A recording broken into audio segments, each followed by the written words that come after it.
রান্নাগুলো আপনাদের সঙ্গে পুরো রেসিপি কিন্তু শেয়ার করতে পারলাম না, এজন্য আমি আপনাদের কাছে সরি চেয়ে নিচ্ছি। আসলে একা হাতে অনেকটা রান্নাই কিন্তু সামলাতে হয়েছিল, আর এই জন্য সবটা ভিডিও করা সম্ভব হয়ে ওঠেনি। এর মধ্যে থেকেও যতটুকু ভিডিও করা সবটা আমি এক হাতেই করেছি, এক হাতে রান্না করেছি, অন্য হাতে ভিডিও করেছি।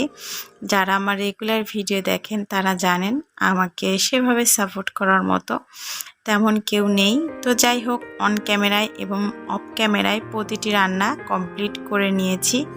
তো এখানে হচ্ছে সালাড, আর ও হচ্ছে ছোলার ডাল পছন্দ করে, ছোলার ডাল, মুরগি রোস্ট, পোলাও, আর হচ্ছে রুই মাছ, আর হচ্ছে 5 রকম ভাজা করেছিলাম আজকের ওর প্লেটটা একটু সাজানোর জন্য।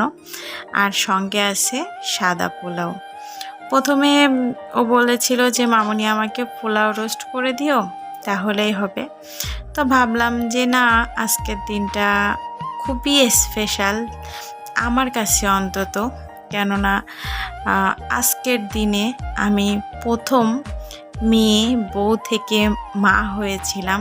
আজকের এই দিনটাতে আমি এই রান্নাগুলো করছিলাম, আর তারই সঙ্গে আমার আজকে যে দিনে ও হয়েছিল ঠিক কোন সময়টাতে হয়েছিল এবং সেই সময়টাতে কি হয়েছিল, সেই রাতটা আমার কেমন কেটেছিল এবং ওই দিনের ওই ফিলিংসগুলো কিন্তু আমার খুবই মনে হচ্ছিল। তো রান্না করছিলাম আর ওই অনুভূতিগুলো মনে মনে ফিল করছিলাম, আর এভাবেই কেটেছিল আমার ওই দিনের সময়গুলো। দেরিতে হলেও কিন্তু আপনাদের সঙ্গে আমার ওই দিনের কর্মকাণ্ড প্লাস অনুভূতিগুলো শেয়ার করলাম। আশা করছি আপনাদের ভালো লাগবে। আমি জানি এই অনুভূতিটা প্রতিটা মায়েরই হয়ে থাকে। তো ওর জন্য আমি এখানে আমার যথাসম্ভব চেষ্টা করেছি। তো 10 রকমের আইটেম দিয়ে ওর আজকের প্লেটটা সাজিয়ে ওকে দুপুরে খাবার খেতে দিয়েছিলাম, আর ও তো দেখে খুবই খুশি হয়েছিল। এতটা যে সারপ্রাইজড হয়েছিল সেটা দেখে খুবই ভালো লাগছিল যে না, ওর জন্য একটু ব্যতিক্রমী কিছু করতে পেরেছি। ওর সঙ্গে সঙ্গে কিন্তু আমার বাকি যে 2 মেয়ে ছিল তাদেরকেও এভাবে সুন্দর করে সাজিয়ে দিয়েছিলাম, কারণ ওরাও খুশি হচ্ছিল। তো যাই হোক, এভাবেই কিন্তু দুপুর বিকেলটা অনেক ব্যস্ততার মধ্যে দিয়েই কেটেছিল। আর এখানে হচ্ছে সন্ধ্যার সময় একটু পায়েস করে নিচ্ছি। তো আমাদের হচ্ছে এখনকার যতই আমরা কেক কাটি না কেন, এই যে পায়েসটা, মিষ্টি অন্ন বলি, মিষ্টি মুখ, এটাই কিন্তু আমাদের মেন রিচুয়াল। আমরা ছোট থেকে দেখে আসছি এবং আমাদের ধর্মের এটাই সব থেকে মানে বড়, যে একটু পায়েস করে বাচ্চার ধান দুব্বা দিয়ে মুখে দেয়া। তো যাই হোক, দেখুন কতটা লোভনীয় হয়েছে পায়েসটা, একদম ক্ষীর, মানে পুরো খাঁটি দুধ আর চাল দিয়ে, পরিমাণ মতো চিনি দিয়ে, আর লাস্টে হচ্ছে একটু এলাচের গুঁড়া চিনির সঙ্গে বেটে রেখেছিলাম, সেটা দিয়ে কিন্তু লোভনীয় পায়েস তৈরি করে নিয়েছি। আর এদিকে হচ্ছে লুচিগুলো ভেজে নিচ্ছি। তো লুচি মাখা বলুন, বেলা বলুন, ভাজা বলুন এবং ভিডিও শ্যুট করা বলুন, সবই কিন্তু চলছে এই 2টি হাতে। তাহলে চিন্তা করেন কতটা মানে তাল সামলাতে হচ্ছিল আমাকে। আর আমরা যেহেতু মা, সেহেতু আমরা কিন্তু সবটাই পারি। তো সন্ধ্যার পর আবার হচ্ছে এই যে একটু লুচি, পায়েস আর আলু টমেটো দিয়ে হচ্ছে একটা আলুর তরকারি করে নিয়েছিলাম।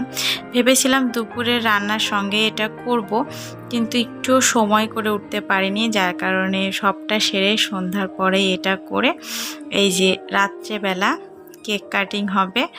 তো এখানে বেশি কিছু আর আনিনি, একটু মুখে দেওয়ার জন্য পায়েস, জল আর ওর পছন্দের চকলেট কেক, আর এখানে হচ্ছে ধান দুব্বা, প্রদীপ, ধূপকাঠি, এই নিয়ে মোটামুটি ছোট্ট একটা আয়োজন ছিল আমাদের সেদিন। যতটা ভালো লাগছিল ওর জন্মদিন উপলক্ষে, তবে অন্য একটা কারণে মনটা কিন্তু অনেকটা খারাপও ছিল, কারণ আপনারা জানেন আমাদের বাসায় আমার মেয়েরা ছাড়াও আরও আর কি বাচ্চা কাচ্চা আছে, তো ওরা সেদিন বাসাতে ছিল না, থাকলে অনেক ভালো হতো। তো যাই হোক, এভাবে হচ্ছে ওরা কেকটা কেটে নিল। আর এদিকে বসা নিয়ে কি যেন একটা নিয়ে 3 বোনের মধ্যে আবার ঝগড়া শুরু হয়ে যায়। তো অর্থে অলরেডি রাগ করেছে, রাগ করে বসে আছে। কেক কাটার সময় ওর সঙ্গে বসেও নি, আর কেকটাও সেভাবে খেলো না। তো যাই হোক, অর্থে আর অর্চিতা মিলে কেক কাটিং করে দুজনের মুখে দিয়ে দিয়েছে। আর আমি একটু আশীর্বাদ করছি, স্নিগ্ধ আলোর মতো ভরে উঠুক তোমার বাকিটা জীবন, ভালো থাকো, সুস্থ থাকো এবং পড়াশোনা করে একটা জায়গায় যেন যেতে পারো, নিজের পায়ে দাঁড়িয়ে স্বাবলম্বী হতে পারো, এটা প্রার্থনা করি। আর সেই সঙ্গে এটাও প্রার্থনা করি যেন এই দিনটা প্রতিটা মা বাবার কাছেই ফিরে ফিরে আছে প্রতি বছর। ছেলে হোক বা মেয়ে, খারাপ হোক বা ভালো, প্রতিটা মা বাবার কাছেই কিন্তু তার মেয়ে রাজকন্যা এবং তার ছেলে রাজপুত্র। আমার তো এটাই মনে হয়, আপনাদের মনে হয় কিনা ছোট্ট একটা কমেন্টের মাধ্যমে জানাবেন। আর কেক কাটিং শেষে কেকের উপরের এই যে চকলেটগুলো, এগুলো ওরা খুব মজা করে খাচ্ছিল, আর সেটাই তো আপনাদের সঙ্গে শেয়ার করলাম। তো জানি না আজকের ভিডিওটি আপনাদের কেমন লেগেছে, ছোট্ট একটা লাইক দিবেন যারা লাইক করতে ভুলে গেছেন। ভালো লাগলে সেই সঙ্গে কমেন্ট করে কিন্তু আমার বাচ্চাটাকে আপনারা বার্থডে উইশ করতে কেউ ভুলবেন না। সবাই ভালো থাকবেন, সুস্থ থাকবেন, দেখা হবে পরবর্তী ভিডিও। আর হ্যাঁ, অবশ্যই এতক্ষণ ধৈর্য ধরে ভিডিওটি দেখার জন্য অসংখ্য ধন্যবাদ।